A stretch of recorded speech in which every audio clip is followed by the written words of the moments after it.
Today we will be covering section 2.1 over European exploration, specifically focusing over Portuguese exploration and Christopher Columbus.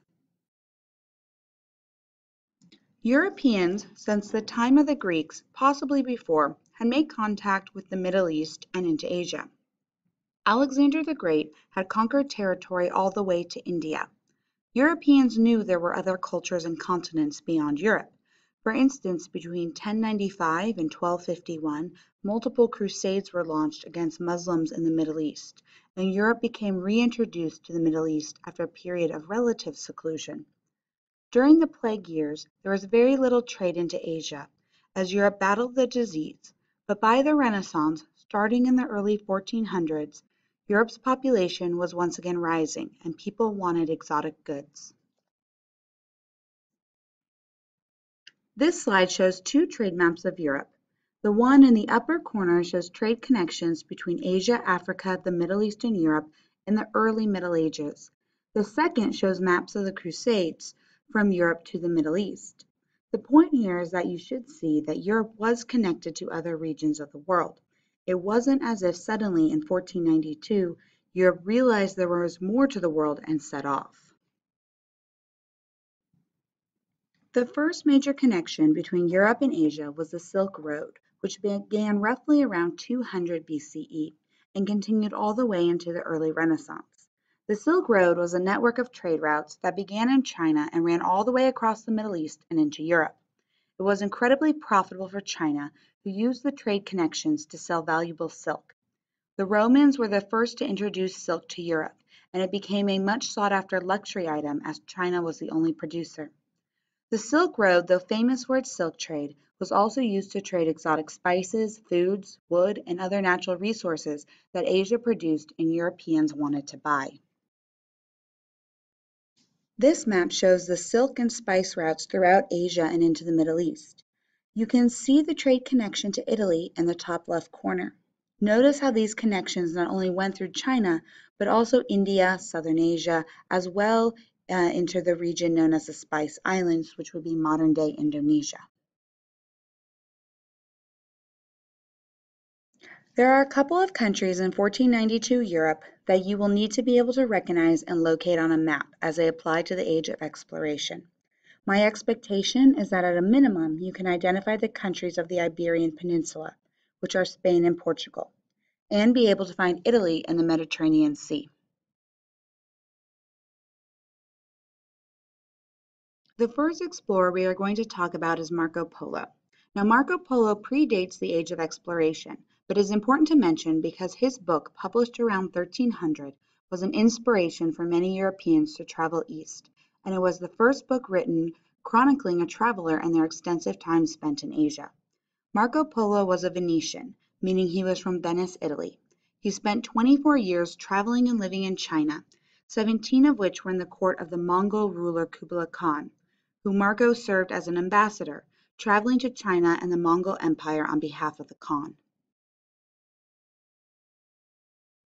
Marco left Venice in 1271 and followed the Silk Road east. It took Marco Polo 3.5 years to reach the Mongol court in China. He traveled through the Middle East, traveling through the Ottoman and Persian empires. Marco's return journey was primarily by sea, and he sailed the span of the Asian continent, through Southeast Asia and around India, until landing in the Persian Empire and traveling through the Middle East by land, and finally crossing the Mediterranean Sea back to Italy. In total, his journey took him 24 years. Due to early explorers and traders like Marco Polo, Europe developed a taste for Asian spices. During the Renaissance, spices were the biggest commodity Europeans sought out of Asia. Spices like cloves, cinnamon, and pepper were rare and luxurious items, highly valued across Europe. The main source of spices was in the Moluccas, which is an island chain in modern-day Indonesia. These islands were nicknamed the Spice Islands and were one of the first and most sought-after trading areas in the world. Note from this map that to get to the Spice Islands, Europeans had essentially three choices. 1. They could traverse the long 5,000-mile Silk Road through China and then sail down to the Spice Islands. 2. They would sail through the Mediterranean and secure passage through the Ottoman Empire, exiting out of the Persian Gulf, sailing past India, and then onto the Spice Islands. Or 3, travel across North Africa, down the Red Sea, sail past India, and onto the Spice Islands. All 3 of these options were long. They could take many months, if not years, to complete. That is assuming Europeans were allowed to cross the Ottoman territory to trade in the first place. You should notice that one key route is missing from the early Spice Island trade map, the route that can be made by bypassing the Ottoman Empire by going around Africa. That is because this route is yet to be discovered. The first major motivation for Europeans to explore was other countries' desires to cut the Italians and Ottomans out of the spice trade and find their own direct routes to the Spice Islands and Asia in general. The way that the trade routes typically worked up until the 1400s was that Arab traders would sail to Asia, pick up spices, and then Italian merchants would meet them on the coast. Italian traders would then bring spices and other goods back to Europe, and the price of these goods would increase every time they traded hands or landed in a new port, meaning by the time spices made their way to Europe, the price was very, very high. The rest of Europe wanted to cut out the middlemen and find their own direct routes to the spice trade. But to do this, they had to find new routes that bypassed the Italians in the Mediterranean Sea and the Ottomans in the Middle East and North Africa. This is a map of Europe circa 1500. Now imagine this entire section is cut out of the equation due to Italian and Ottoman control. This means that Europeans have 2 options to find a new route: head south or head west. It wasn't only explorers and traders wanting to discover new routes to Asia and new lands. Missionaries like the Jesuits also wanted to find new peoples to convert to Christianity. Countries often had 2 main motivations for sponsoring and funding exploratory missions during this time. 1, financial reasons, the chance to gain great wealth from new trade routes, and 2, religious motivations to spread their Christian, especially Catholic faiths. Improvements in technology in the Renaissance also enabled the age of exploration. The science of map making, called cartography, greatly improved during the Renaissance, with maps becoming more accurate. European sailors had been reintroduced to a Greek and Arab invention, the astrolabe, which allowed sailors to find lines of latitude at sea. Remember the saying, latitude, flatitude. Lines of latitude use the equator as their 0-degree point, meaning if a sailor could find a line of latitude, they could sail straight and be able to use that same line to sail home again. Shipbuilding also greatly improved with the invention of the Portuguese caravel, a ship that incorporated sailing technology from 3 different cultures. The caravel improved sail technology by using both European sails and Arab triangular or lateen sails. It incorporated Chinese masts and rudders to improve ship steering and direction. These advancements meant the caravel needed less wind to travel further and faster than previous European ships. Europeans also began the process of including heavy armaments on board their new exploration vessels. During the Renaissance, weapons technology improved, especially with the introduction of gunpowder from China in the late Middle Ages. Finally, the invention of the magnetic compass in the Middle Ages allowed sailors to always find true cardinal directions. Here is a picture of a Portuguese caravel. Note the sternpost rudder in the back, a Chinese invention to help more accurately steer the ship, the lateen or triangular sails, and the square European sails.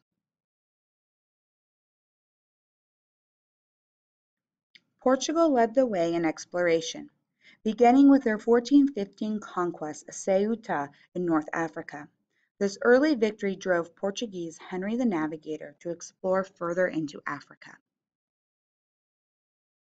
Prince Henry the Navigator, so named for his incredible early contributions to exploration, was the 3rd son of King John I of Portugal, born in 1394. He is considered the main initiator of the Age of Exploration and is responsible for starting early Portuguese exploration.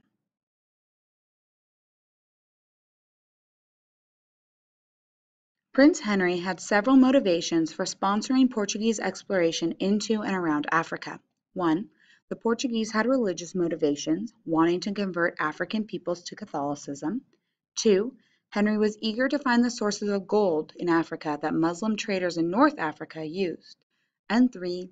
Lastly, Henry wanted to bypass the Italian and Ottoman-controlled trade areas and find a new route to Asia to get in on the lucrative spice trade. To better prepare his explorers, Henry opened a school of navigation in Portugal. His school is responsible for redesigning ships and training sailors to endure long voyages at sea. From his navigation school, Henry sent ships south to explore the African coastline. In 1418, during an exploration mission along the African coast, Henry's ships were blown off course, and they discovered an island off the coast of Africa, naming it Porto Santo. Henry ordered Portuguese settlers to begin settling Porto Santo, and they arrived in 1420, actually landing on and discovering the nearby island of Madeira, which the Portuguese claimed as well. From Madeira, the Portuguese continued exploration west and discovered the Azores in the Atlantic Ocean in 1427. This map shows the location of the Madeira Islands in the lighter circle and the Azores in the solid orange color well out into the Atlantic. Until Prince Henry the Navigator, Cape Bojador was the most southerly point known to any European. Europeans believed that beyond this point in Africa, the ocean could be filled with monsters, and some uneducated sailors still were under the impression that they might sail off the edge of the world. Although thankfully, most Europeans by this point realized the earth was round, as Greek and Roman learning was revived in the Renaissance. However, in 1434, one of Henry's captains became the first known European to sail past Cape Bojador, and they sailed all the way down to the Bay of Arguin in 1443. Establishing a Portuguese fort there in 1448. The Portuguese rounded the Cape Verde in modern-day Senegal by 1444, which fulfilled one of Henry's greatest motivations for exploration. The Portuguese had finally found a way to circumvent or go around the Muslim land-based trade routes of the Sahara Desert in North Africa. Wherever the Portuguese expeditions went, they soon built forts and became part of the West African gold and slave trade. In 1456, the Portuguese became the first Europeans to reach the Cape Verde Islands, and within 2 years of Prince Henry's death in 1462, the Portuguese had explored as far as modern-day Sierra Leone. The next few slides show the explorations of Portugal under Henry the Navigator. So to recap, by 1444, Portuguese sailors had reached present-day Senegal in West Africa by rounding Cape Verde. In 1456, they discovered and claimed the Cape Verde Islands off the coast of West Africa in the Atlantic Ocean. On this map, the purple dots indicate forts built by the Portuguese in territories claimed in both Africa and South America. Notice that the Portuguese do not stop exploration in West Africa. They will continue their drive to explore and find a route to Asia well after Henry's death. And finally, these two maps show the routes of Portuguese explorers and notable places they discovered as the first Europeans to these places during the lifetime of Henry the Navigator. Where the Portuguese explored, they set up coastal trading forts. You need to understand the Portuguese did not explore inland Africa. Instead, they built a trading empire along the African coastline, trading muskets, European tools and cloth, in exchange for African gold, ivory, hides, and slaves. One of the most notable Portuguese explorers was Bartholomew Diaz, who in 1488 became the first European to round the southernmost tip of Africa, the Cape of Good Hope. As he completed the dangerous voyage around the Cape of Good Hope due to unpredictable weather and currents, he became the first European to sail around Africa and into the Indian Ocean. This exploration was a major victory for Portugal, as they had now proved that there was a way around the continent of Africa. The trade opportunities that became open to Portugal seemed endless. In purple, you can see the voyages sponsored under Prince Henry the Navigator along the West African coast. In yellow is the route taken by Diaz, and you can see how he rounded the southern tip of Africa and entered the Indian Ocean. The green route is the voyage of the next explorer we are going to talk about, Vasco da Gama, who became the first European to sail around Africa and actually make it to India. As a reminder, why was a sea route to Asia so important to find? First, the land routes to Asia were controlled by the Ottomans and had essentially been closed to Europeans since the 1450s. Second, the Italians controlled the Mediterranean sea trade, and the Ottomans also controlled North Africa. So Europeans had to find new routes to Asia if they wanted a cut of the spice trade. Here is a map showing the expansion of the Ottoman Empire. As you can see, they began in Turkey and spread out into Eastern Europe across the Middle East, and by the 1500s effectively controlled North Africa and the Red Sea, meaning Europeans were cut off from Asian land trade routes. The Portuguese, unlike other European nations, do not try to colonize the interior of Africa in the early years of exploration. Instead, they build trade posts and forts right on the coast. This is a safer, easier, and lower maintenance endeavor than trying to push back strong African empires and kingdoms and secure large amounts of territory. Portugal, as a small nation, did not have the manpower to secure colonies in Africa at this point. They realized early on that they take full advantage of African trade without having to build settlements, which they would have to protect and defend. Rather, they opt for only building small trade outposts where African traders can bring goods to them on the coast, quickly load those goods onto ships, and return to Europe to maximize their profits. The Portuguese explorer Vasco da Gama sails from Lisbon, Portugal, and becomes the first European to sail around the southern tip of Africa, the Cape of Good Hope, and sail to India. This opens up countless possibilities for the Portuguese, as they have now successfully proven that there is a way around the continent of Africa to Asia. As with most early exploration missions, da Gama's travels were hard. His journey took him 2 years and over 24,000 miles. By the time he and his crew returned to Portugal, only 54 of his original 170 crew had survived, most dying of scurvy, a vitamin C deficiency from lack of fresh foods like oranges and other citrus. Christopher Columbus was an explorer from Genoa, Italy. His goal was to find a western route to Asia by sailing across the Atlantic, or the Ocean Sea as it was called in the 1400s. He wanted to find a route to access the East Indies or the Spice Islands. No one at this time really knew how large the Earth was or how long it would take to reach Asia. Columbus believed that from the Spanish Canary Islands to Japan, it would be at most about 3,000 miles away, when in reality it is about 12,000 miles away with 2 continents in between if you take the Atlantic route. Columbus first goes to the King and Queen of Portugal, since they were sponsoring major voyages at the time down the African coastline, but they decline his offer, preferring to invest their money into their African explorations. With Portugal's refusal, Columbus goes to the King Ferdinand and Queen Isabella of Spain to seek their sponsorship. It took Columbus multiple years to convince the monarchs to fund his expedition, but they finally agreed to his terms of being named governor of any new land discovered, receiving a percentage of all trade profits in new territories, and his desire to be named the Admiral of the Ocean Sea. Columbus sets off August 3, 1492, and sails for the Spanish Canary Islands off the coast of West Africa. He was given 3 ships by Spain, the Nina, the Pinta, and the Santa Maria, which Columbus commands, and a crew of 87. On September 6, they leave the Canary Islands and begin sailing west into the Atlantic Ocean. On October 12, 1492, they spot land for the first time in over a month. Columbus lands on islands in the present-day Bahamas and names the island San Salvador, or the Savior. From the Bahamas, Columbus sails around the Caribbean and finds present-day Cuba and the island of Hispaniola, which today is comprised of the nations of Haiti and the Dominican Republic. Columbus believes he has landed in Asia, that Cuba was mainland China, and the islands surrounding it were part of the East Indies. On Christmas Eve, 1492, Columbus wrecks his ship the Santa Maria off the coast of Hispaniola, or present-day Haiti.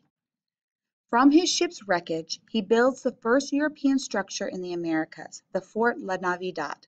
Navidad, of course, being the Spanish word for Christmas.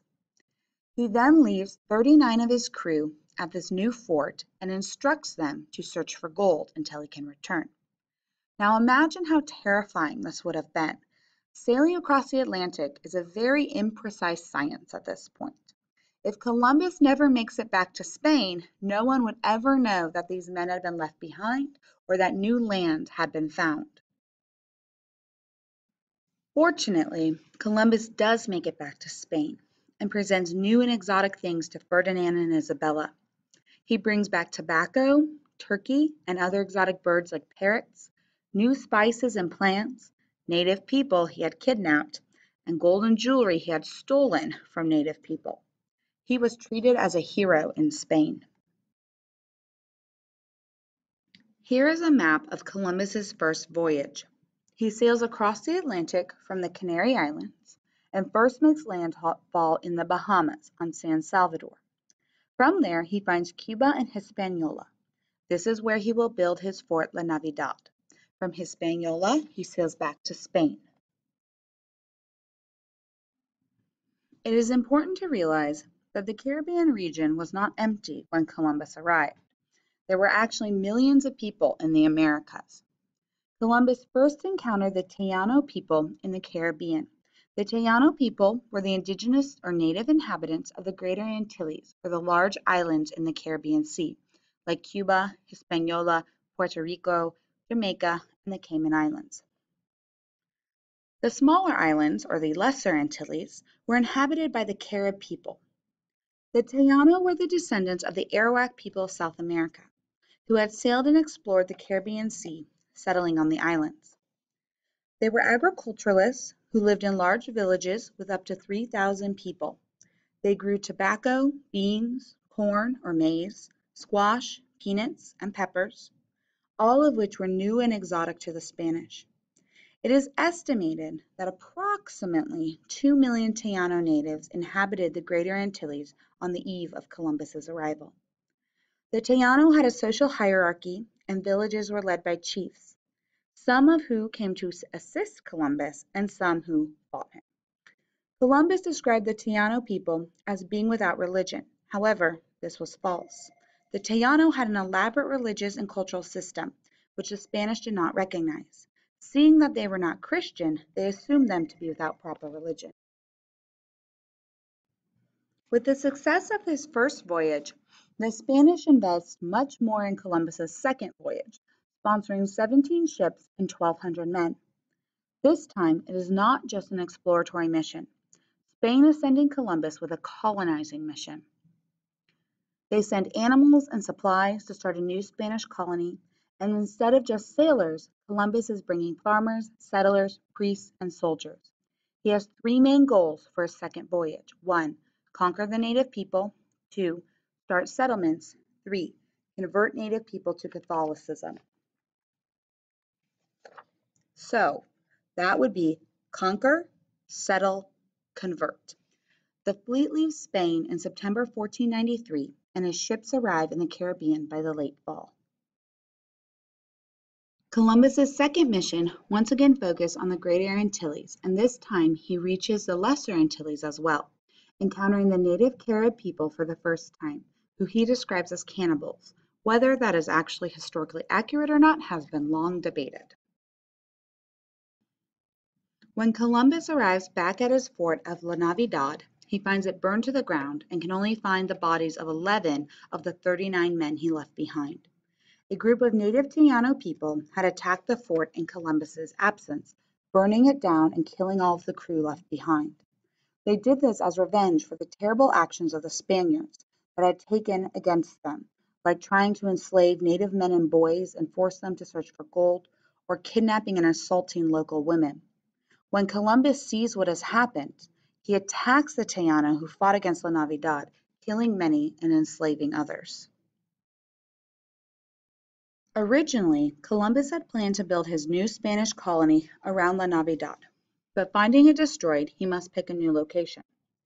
He establishes his settlement of La Isabela, named in honor of the Spanish queen, just slightly to the east of the ruins of La Navidad in present-day Dominican Republic. They built houses, storehouses for supplies, and the first church ever in the Americas. The Spanish had brought new animals to the Americas like pigs and horses, as well as new crops like wheat and sugarcane. Columbus also oversees the construction of a mining colony to search for gold. He enslaves local Taino and forces them to mine in the mountains. It is estimated that Columbus enslaved about 1,600 Taino men and forced them to work in the new colony. Some of them he kidnapped and forced back to Spain with him, many dying on the voyage. By 1469, the foreign Spanish crops had failed, and in the new colony, not being suitable for the new climate and soil. On the brink of starvation, the colonists abandoned the first settlement in the New World, La Isabela. Here are the ruins of the settlement of La Isabela in the modern-day country of the Dominican Republic. You can see the remains of the storehouse and the first church built in the Americas. This is an artist's representation of what La Isabela might have looked like before it was abandoned. Here is the same location today. It is now part of a national park and exhibit. According to his agreement with Queen Isabella, Columbus was granted the title of Governor of all the new lands. Columbus was a harsh governor, and many of his people disliked how he ran the new territories. His colonists actually led a revolt and tried to steal ships and return to Spain because conditions were so bad in the new colony. When Columbus did return to Spain in 1496, he brought native slaves and a little gold. The queen was appalled by how the natives were being treated under Columbus, and she declared all natives to be subjects of the Spanish crown. Isabella declared herself the protector of Indians and ordered all native people that Columbus had kidnapped to be returned home. Even with these demands, Columbus continued to enslave Native Americans, forcing them to search for gold and cutting the hands off of Taino who didn't produce Columbus's gold quotas. In 1498, Columbus begins his third voyage, and this time he explores mainland South America for the first time. His colonists continue to resent Columbus's mismanagement and his exaggeration to the crown and people about the wealth they could expect to receive in the New World. Colonists began writing the King and Queen of Spain, outlining their complaints against Columbus. Queen Isabella sends a royal advisor to the new Spanish colony, and he ends up detaining Columbus in 1500, stripping Columbus of his titles and denying him their previously agreed upon percentages of the New World trade profits. Here is a map of Columbus's third voyage. You can see he makes it to South America this time. Columbus will make one final voyage to the New World before his death in 1506. Here is a map outlining the 4 voyages of Columbus across the Atlantic to the Americas. As you can see, he spent the majority of his time in the Caribbean, only sailing to Central and Southern America once. With the discovery of the New World, Spain and Portugal engage in a disagreement about land ownership that the Pope has to resolve.